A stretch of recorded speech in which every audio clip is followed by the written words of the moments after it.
report. How are you, Tom? Very patriotic for today. Oh, thank you.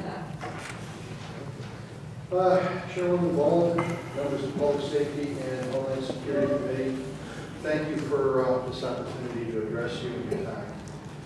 My name is Bryan Torok. I'm a founding member and current Vice President of the Alliance for Concealed Carry.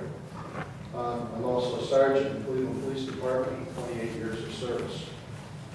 While I reference my experience in law enforcement, I have to make it clear that the testimony I give here today is my own and not that of my employer.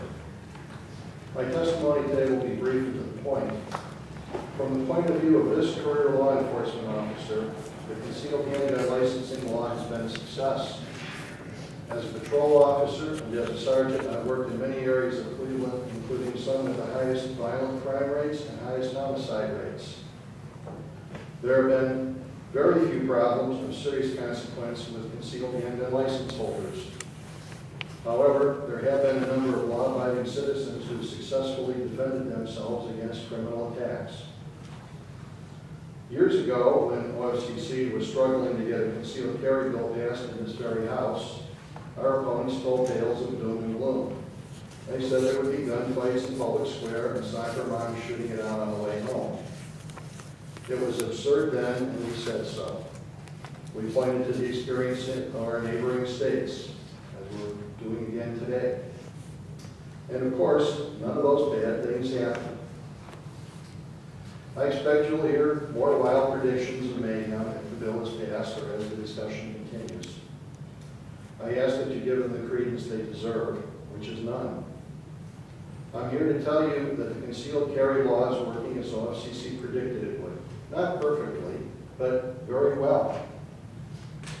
You'll likely have heard or will hear the phrase, guns and alcohol don't mix. I couldn't agree more, but in the same sense that cars and alcohols don't mix. We have laws prohibiting driving while under the influence of alcohol and laws that prohibit consuming alcohol while driving. But nothing in the law prohibits one from being in a liquor establishment prior to driving or having a case of liquor in the car while driving, so long as one is not under the influence or consuming while driving. And I'm sorry if I'm hitting the same nail again. The parallel there is pretty clear. I think this bill, as written, accomplishes the legitimate purpose of keeping guns, keeping people who are intoxicated, who are drinking, from handling a firearm, while being less intrusive and less inconveniencing to the law-abiding individual. I would kind of like to address Representative Dominic's question that he asked earlier, if I might.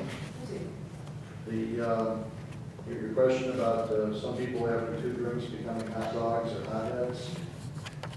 When I first got involved in this movement, I realized from my own personal experience that there are people out there who, if you bump into them in a bar and spill their drink, they will rip your head off. There are people who will kill you if you look at their girlfriend or their wife along the way. What we find is those people don't jump through the hoops that it takes to get a concealed handgun license. If they're going to carry a gun, they're going to carry a gun, and they're going to do so illegally. Most of those people, if they're of that nature, already have a criminal record. They've already gotten in trouble and they can't get a concealed handgun license.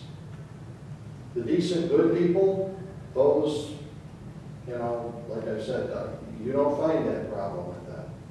And that's how I got involved with this movement, or came to realize that we should support the law-abiding people having a right to have a license. In any event, I feel this is a good piece of legislation. I urge you to pass it. Thank you for your time, and I'll be happy to answer any questions you may have. Thank you, Mr. Torok. Representative Bob. Thank you, Sergeant, for coming out and coming down, I guess, and testifying today. It's my understanding, sir, and I appreciate the fact that you're law enforcement and you address that issue. It's my understanding there may be at least one law enforcement organization that may have opposition or be opposed to this bill. What would you say to your brothers in arms and the law enforcement community that are concerned about this legislation? Well, Representative Bowman, Representative Paul, I I would tell them that they were skeptical, and not necessarily all the organizations, but I know some of the law enforcement organizations were skeptical of concealed carry to begin with. The experience in other states have shown it's not a problem. The experience in Ohio has shown that concealed carry works and has not been a serious problem. I know we have some officers in my department that are very aggressive at going out and enforcing the concealed handgun laws. They end up arresting a law-abiding citizen because he forgot to tell them quickly enough as they approached the car that they had a license. These aren't things where anybody's going to get injured or hurt. It's a minor technical violation. I guess I would tell them to just give it a chance. And as they would see in other states, it's going to be fine here also. We're not that different than the people around us. I mean, I hear people say, oh, well, Pennsylvania, but that's a rural state.